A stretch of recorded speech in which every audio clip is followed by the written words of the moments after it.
पूर्वी चंपारण जिला अंतर्गत पचपकड़ी थाना क्षेत्र के भंडार गांव में सोमवार सुबह श्री विष्णु महायज्ञ को लेकर निकाली जा रही कलश यात्रा के दौरान डीजे को धार्मिक स्थल के पास से गुजारने का विरोध करने पर दो पक्षों में मारपीट हो गई। इस दौरान दोनों पक्षों ने एक दूसरे पर जमकर रोड़ेबाजी की। गुस्साए लोगों ने आसपास के घरों में घुसकर तोड़फोड़ भी की। घटना की सूचना पर मौके पर पहुंचे डीएम सौरव जोरवाल व एसपी स्वर्ण प्रभात ने दोनों पक्षों को समझा बुझाकर निर्धारित रूट से कलश यात्रा को निकलवाया। इस दौरान भंडार चौक से साहू चौक तक पुलिस छावनी में तब्दील रहा। कलश यात्रा श्री राम जानकी मंदिर व साहू मठ से निकलकर मुख्य सड़क से देवापुर तक जाने वाली थी। इसमें डीजे व रथ भी शामिल थे।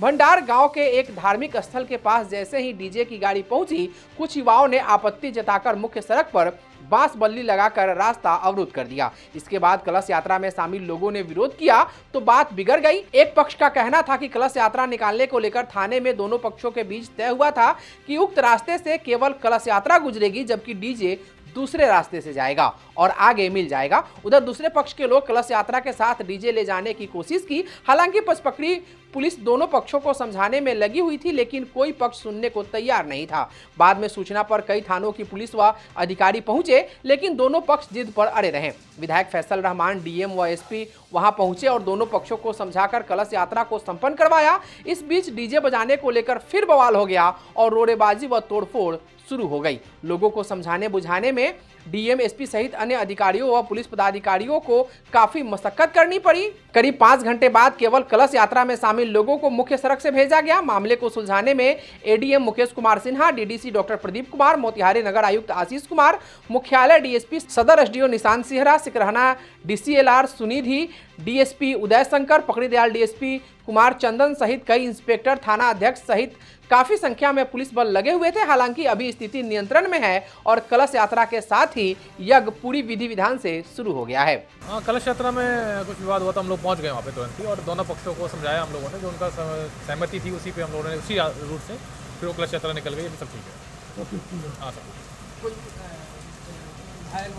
नहीं ऐसा कोई बात नहीं है। सबको हमने समझाया वहाँ पे और हमने वहाँ पे अच्छा खासा डेपुटेशन भी कर दिया है और सभी दोनों पक्षों को हमने बुला के बात भी कर ली है और जो लोग इस तरह का विरोध करते हैं उन पर भी हम लोग कार्रवाई करेंगे। अभी इस पर एफआईआर हम लोग कर रहे हैं। हाँ, स्थिति सामान्य है। वो कलश यात्रा में जो रूट से जा रहे थे उनमें एक पक्ष का कहना था कि वहाँ पे डीजे के लिए विरोध था और दूसरे पक्ष में सहमति हो गई थी कि डीजे नहीं बजाएंगे। देखो डीजे आ गया था, इसलिए विरोध कर रहे थे। फिर हमने बिना उसको बंद करवा के हम लोगों ने। देखिए, कलश यात्रा निकला हुआ था, उसको कुछ असामाजिक तत्वों के द्वारा जो है कलश यात्रा को रोकने का असफल प्रयास किया गया था और चूँकि पुलिस प्रशासन मौजूद थी और सभी सीनियर ऑफिसर्स और मैं स्वयं और जिलाधिकारी महोदय हम लोग स्वयं घटनास्थल पर तुरंत पहुंच गए और स्थिति को नियंत्रण में ले लिया और कहीं भी किसी तरह की कोई जान माल की क्षति नहीं हुई है और लोगों को समझा बुझाकर जो है कलश यात्रा जो निर्धारित जो रास्ता था उस रास्ते से शांतिपूर्ण तरीके से निकाल दिया गया। बहुत ही अच्छे से पूजा जो है वो संपन्न हुई है और चल रही है और जो असामाजिक तत्वों ने ये असफल प्रयास किया था कलश यात्रा को रोकने का, उसकी पहचान हम लोगों ने कर ली है, वीडियोग्राफी कर ली गई है और उन पर बहुत ही कड़ी कार्रवाई जो है वो पुलिस करने वाली है और स्थिति नियंत्रण में है। वहाँ पर अगले आदेश तक जो है बल पर्याप्त मात्रा में तैनात किया गया है। धन्यवाद। पश्चिम बंगाल विधानसभा चुनाव में भाजपा की बड़ी जीत के बाद इसका असर बिहार के मोतिहारी में भी साफ तौर पर देखने को मिला, जहां पार्टी कार्यकर्ताओं और समर्थकों ने जोरदार जश्न मनाकर अपनी खुशी का इजहार किया। शहर के विभिन्न इलाकों में उत्सव जैसा माहौल बन गया जब युवा नेता यमुना सिकारिया के नेतृत्व में भाजपा कार्यकर्ता सड़कों पर उतर आए। मोदी मोमेंटो म्यूजियम के समीप पटाखे फोड़ते हुए एक दूसरे को मिठाई खिलाकर जीत की बधाई दी गई। ढोल नगाड़ों की गूंज और नारों से पूरा वातावरण देशभक्ति के रंग में रंग गया। इस दौरान कई जगहों पर जुलूस भी निकाले गए जिनमें बड़ी संख्या में लोगों की भागीदारी देखने को मिली और हर चेहरा इस जीत की खुशी को बयां कर रहा था। इस मौके पर भाजपा किसान मोर्चा के पूर्व प्रदेश अध्यक्ष अखिलेश सिंह ने इस जीत को केवल एक राजनीतिक सफलता नहीं बल्कि विचारधारा की विजय करार दिया। बंगाल में जो भारतीय जनता पार्टी की जीत हुई है, निश्चित रूप से भारतीय जनता पार्टी का यह सपना था कि गंगोत्री से लेकर गंगा सागर तक भारतीय जनता पार्टी की सरकार हो। गंगोत्री से लेकर गंगा सागर तक भगवा लहराए। भारतीय जनता पार्टी चाहती थी कि अंग कलिंग में सरकार बन गई है और बंग में भी अब सरकार बने। भारतीय जनता पार्टी के संस्थापक जो कभी जनसंघ थी उसके संस्थापक डॉक्टर श्यामा प्रसाद मुखर्जी का वो राज्य है। हमारे वैचारिक अधिष्ठान जिनसे हम अपना विचार लेते हैं, ऐसे स्वामी विवेकानंद का वह राज्य है और वहाँ भगवा का लहराना एक बहुत आवश्यक था। आज भगवा लहराया है। जिस प्रकार से बंगाल के अंदर महिलाओं की अस्मिता सुरक्षित नहीं थी, जिस तरह से बंगाल के अंदर बेरोजगारी थी, जिस तरह से बंगाल के अंदर वहाँ पर आम आदमी की सुरक्षा नहीं थी और बंगाल के अंदर संविधान कानून नाम का कोई चीज़ नहीं था और गुंडागर्दी का जो शासन था, जिस प्रकार से आज़ादी के बाद कांग्रेस रही और कांग्रेस के बाद ये क्या कहते हैं, कांग्रेस के बाद कम्युनिस्टों का शासन रहा और गुंडागर्दी के आधार पर जिस प्रकार से वहाँ सरकार चलाई जा रही थी, कम्युनिस्टों के बाद में वही गुंडे शिफ्ट हो गए थे टीएमसी में और गुंडागर्दी की सरकार चल रही थी। आज गुंडा राज से मुक्ति मिली है बंगाल को और बंगाल के अंदर अब कानून का शासन होगा, बंगाल के अंदर अब संविधान का शासन होगा, बंगाल के अंदर अब वहाँ पर एक लोकतंत्र स्थापित होगा, क्योंकि वहाँ न लोकतंत्र था न कुछ था, इसलिए बड़ी विषमता थी। जी, समय दिए थे, क्या लगता है पहला 2-3 काम क्या होगा भाजपा का वहाँ? देखिए, चुनाव प्रचार में मैं गया था, आम आदमी की बड़ी अपेक्षा है भारतीय जनता पार्टी से, इसलिए पहला 1-2 काम मैं आपको बता देता हूँ। सबसे पहले कर्मचारियों के लिए 7th पे कमीशन जो नहीं लागू हुआ था वो लागू होगा। जितनी रिक्तियां थी, बड़ी संख्या में रिक्तियों को भरा जाएगा और रोजगार दिया जाएगा। और दूसरी बात, लॉ एंड ऑर्डर बिल्कुल चुस्त दुरुस्त वहाँ किया जाएगा, महिलाओं को के सुरक्षा की गारंटी दी जाएगी और महिलाओं को जो ये आश्वासन दिया गया है कि उनके रोजगार के अवसर दिए जाएंगे, साथ ही साथ उनको जो सहयोग राशि देने की बात है वो भी दी जाएगी और इसके साथ ही साथ वहाँ आम आदमी का जीवन सुलभ किया जाएगा और ये हमारी प्राथमिकता में वहाँ रहेगी। सीमा सुरक्षित, मैं एक बात आपको बता देना चाहता हूँ, पिछले कुछ दिनों में केंद्र सरकार के प्रयासों से मैंने एक फ़ोटो भी वहाँ से शेयर किया था कि वहाँ कांग्रेस का जो उनके समय का जो ये स्मारक उसको कह सकते हैं कि 2 फुट ऊंचा एक घेरा था और वहाँ पर फेंसिंग का काम करीब करीब पूरा हो गया है। कुछ जगहों पर ममता बनर्जी रोड़ा अटका करके ज़बरदस्ती फेंसिंग का काम नहीं होने दे रही हैं। पूरा का पूरा पूरे बंगाल में फेंसिंग का काम होगा। अब कोई घुसपैठिया वहाँ से नहीं आएगा। और देखिए, सरकार बनने की हनक है कि बांग्लादेश के संसद में ये कहा गया कि सरकार बनेगी तो वहाँ बड़ी संख्या में वहाँ जो बांग्लादेशी हैं यहाँ से निकल करके वहाँ जाएंगे। एक बात तो समझ लीजिए, सरकार बनने के साथ साथ बड़ी संख्या में बांग्लादेशियों का पलायन यहाँ से होगा, वो बांग्लादेश वापसी करेंगे। लेकिन जो फिर भी ज़रूरत करेंगे यहाँ रहने का और वो नहीं जाएंगे, उन सब लोगों को यहाँ से भेजा जाएगा, नहीं तो डिटेंशन हॉल में बड़ी बुरी स्थिति में उनको रहना पड़ेगा और उनको यहाँ से जाना पड़ेगा। घुसपैठियों पर भी कार्रवाई होगी। और एक बात समझ लीजिए, लाठी के जोर पर जिस प्रकार से सनातन धर्म के लोगों के साथ जो अत्याचार होता था वो अत्याचार बंद होगा। और आज का दिन सनातनियों के लिए निश्चित रूप से एक उत्सव का दिन होना चाहिए कि सनातन को डेंगू मलेरिया कहने वाला भी व्यक्ति आज कहाँ किस राजनीतिक हाशिए पर है, तमिलनाडु के अंदर आप देख सकते हैं। तमिलनाडु के अंदर भी ये हम मान के चलिए कि एक ऐसी सरकार बनेगी जिसमें हमारी विचारधारा वहाँ पर स्थापित होगी।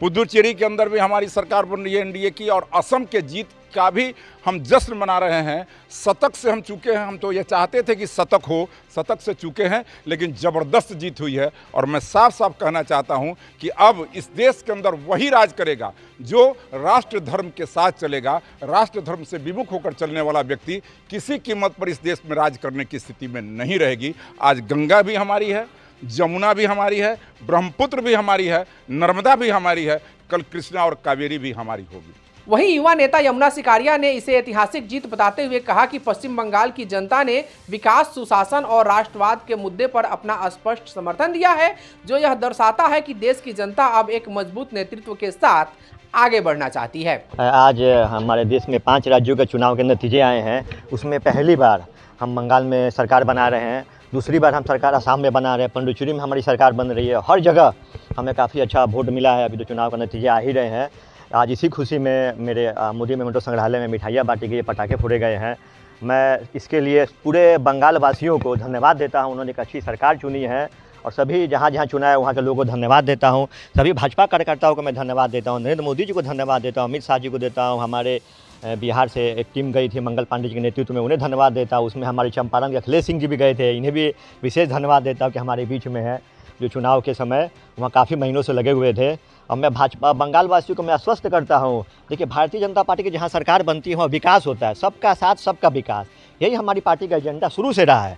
कोई जाति हो, कोई आपको धर्म के लोग हो, सरकार के कानून को मानिए, अच्छे से रहिए और भारत आगे बढ़े, ये सब हम लोग को विचार करना है। अब भारतीय जनता पार्टी लगातार इसके लिए प्रयासरत थी, प्रयासरत है और रहेगी।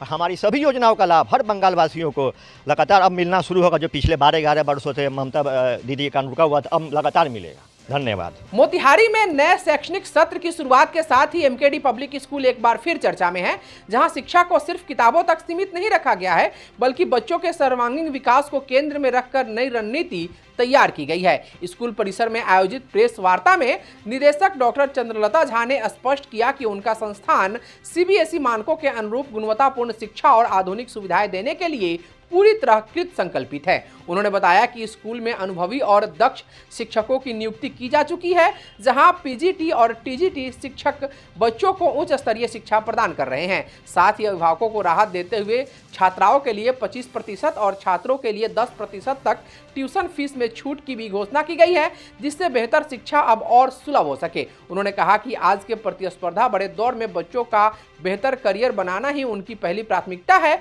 और इसी उद्देश्य से स्कूल में पढ़ाई के साथ साथ मानसिक विकास, भारतीय सांस्कृतिक मूल्यों, कला संस्कृति और खेल कूद पर विशेष ध्यान दिया जा रहा है। स्कूल का इंफ्रास्ट्रक्चर आधुनिक सुविधाओं से लैस किया गया है। वहीं हॉस्टल में भी गुणवत्तापूर्ण और सुरक्षित व्यवस्था सुनिश्चित की गई है। खास बात यह है कि छात्राओं के लिए शहरी क्षेत्र में 4 किलोमीटर तक मुफ्त परिवहन की सुविधा दी जा रही है, जो अभिभावकों के लिए एक बड़ी राहत है। इसके अलावा 11वीं और 12वीं कक्षा के विद्यार्थियों को विज्ञान, कला और वाणिज्य तीनों संकायों में पढ़ाई सुचारू रूप से शुरू कर दी गई है और नामांकन में विशेष छूट का लाभ मिल रहा है। नए सेशन का शुरुआत हो चुका और हम लोग बहुत ही दमखम और बहुत ही हिम्मत के साथ स्कूल में वो सारी सुविधाएं देने के लिए तत्पर हूँ जो सुविधा एक स्टैंडर्ड ढंग से होना चाहिए।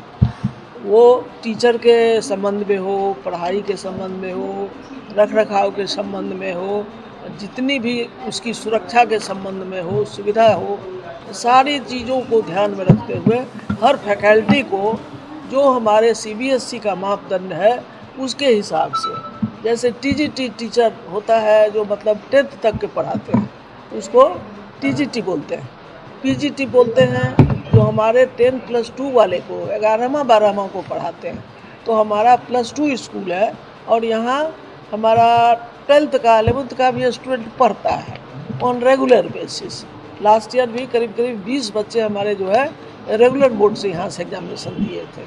तो उसको कंटिन्यू करने के लिए हम पूरे तरह से तैयार हैं, अपनी तरफ से अपना टीचर के तरफ का सुविधा दे करके, ताकि बच्चे यहाँ से ठगा हुआ महसूस ना, ये न लगे कि हमारा समय व्यर्थ हुआ है। और आज का डेट बहुत कॉम्पिटिटिव है, हमारे बच्चों को हर तरह से तैयार होना चाहिए, तैयार हमको करना है ताकि किसी भी रेस में वो पीछे नहीं हटे। हमारा खुद का बच्चा लोग, आप लोग को सबको मैं बहुत बड़ा हर्ष के साथ बताना चाहती हूँ, इसी स्कूल से पढ़े। और अभी एक हमारा बच्चा घर से +2 दिया है और एक बच्चा 10 दिया है और ये लोग जो है बहुत ही अच्छा कर रहा है और बहुत हम संतुष्ट हैं। और हमारे जो मतलब बच्चों के पेरेंट हैं, हमारे बेटा लोग हैं, वो लोग भी काफ़ी खुश हैं। और हम समझते हैं कि ये लोग भी और भी अन्य बच्चा जितना है हमारे स्कूल का बहुत बढ़िया सूझबूझ रखने वाला है। और इस स्कूल का इतिहास है कि स्कूल से निकल करके बहुत लोग डॉक्टर हुए हैं, इंजीनियर हुए हैं और कहाँ कहाँ क्या सब है उतना पता भी नहीं है, बट मतलब सब बहुत बढ़िया मतलब अच्छा यहाँ से निकला।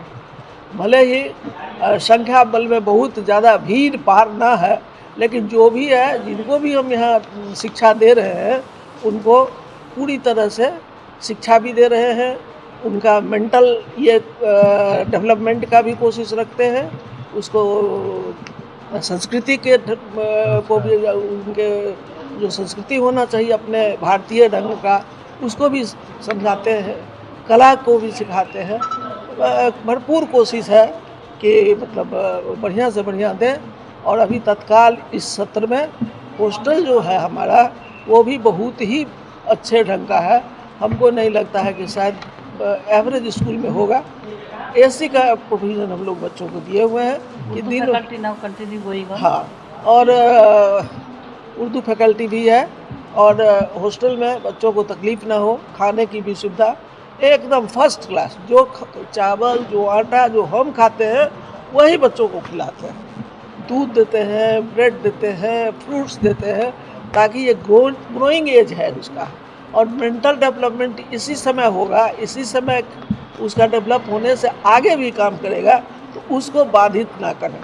स्कूल चलाना मेरा एक शौक़ है, मेरा कोई बिजनेस नहीं है। वहीं स्कूल की प्राचार्य डॉक्टर पार्वती प्रमाणिक रॉय ने कहा कि संस्थान में एक बेहतर और सकारात्मक शैक्षणिक माहौल तैयार करने के लिए पूरी पारदर्शिता और गंभीरता के साथ कार्य किया जा रहा है। उन्होंने जोर देकर कहा कि शिक्षकों, अभिभावकों और छात्रों के बीच मजबूत समन्वय स्थापित कर ही एक उज्जवल भविष्य का निर्माण संभव है। एमकेडी पब्लिक स्कूल न सिर्फ अपने छात्रों को बेहतर शिक्षा देने के लिए प्रतिबद्ध है, बल्कि उन्हें एक जिम्मेदार नागरिक बनाकर देश के लिए एक मजबूत और शानदार नई पीढ़ी तैयार करने के लक्ष्य के साथ लगातार आगे बढ़ रहा है। This time I provide all TGT and PGT teacher also. Sometimes after I will discuss about my teachers matter, and teacher will discuss about the school improvement. Okay, this time I am very happy, and parents are this time too much cooperative. So I am very happy. I want to continue, and I want to everything which will be good for this institution. Thank you. सोमवार को पश्चिम बंगाल, असम और पुदुचेरी विधानसभा चुनावों में Bharatiya Janata party गठबंधन की प्रचंड जीत की खबर मिलते ही शहर में जश्न का माहौल बन गया। गांधी कॉम्प्लेक्स में भाजपा कार्यकर्ता बड़ी संख्या में एकत्रित हुए और जय श्री राम के नारों से पूरा परिसर गूंज उठा। कार्यकर्ताओं ने एक दूसरे को अबीर गुलाल लगाकर खुशी जाहिर की और पटाखे फोड़कर जीत का उत्सव मनाया। इस दौरान भाजपा विधायक प्रमोद कुमार और सचिंद्र सिंह ने कहा कि यह जीत केवल पार्टी की नहीं, बल्कि हर उस कार्यकर्ता की मेहनत और समर्पण का परिणाम है जिन्होंने दिन रात संगठन के लिए काम किया। उन्होंने नरेंद्र मोदी और अमित शाह सहित पार्टी नेतृत्व के प्रभावी मार्गदर्शन को इस ऐतिहासिक सफलता का आधार बताया और विश्वास जताया कि इन राज्यों में भाजपा की सरकार बनना तय है। वहीं भाजपा जिला अध्यक्ष पवन राज ने कहा कि गंगोत्री से लेकर गंगा सागर तक पूरा देश भगवामय हो गया है और यह जीत पूरे राष्ट्र की जीत है। उन्होंने वरिष्ठ नेताओं के प्रति आभार व्यक्त करते हुए जमीनी स्तर पर कार्य करने वाले कार्यकर्ताओं को बधाई दी। इस मौके पर नगर निगम के उप महापौर डॉक्टर लालबाबू प्रसाद, उपाध्यक्ष मीना मिश्रा, महिला मोर्चा अध्यक्ष नीता शर्मा, संगीता चित्रांश, डॉक्टर हेना चंद्रा, धर्मेंद्र कुमार स्वर्णकार, उषा गुप्ता, सोशल मीडिया संयोजक पंकज सिन्हा, IT सेल संयोजक ऋषभ झा, सह मीडिया प्रभारी सुधीर गुप्ता सहित कई नेता और सैकड़ों कार्यकर्ता इस दौरान मौजूद रहे।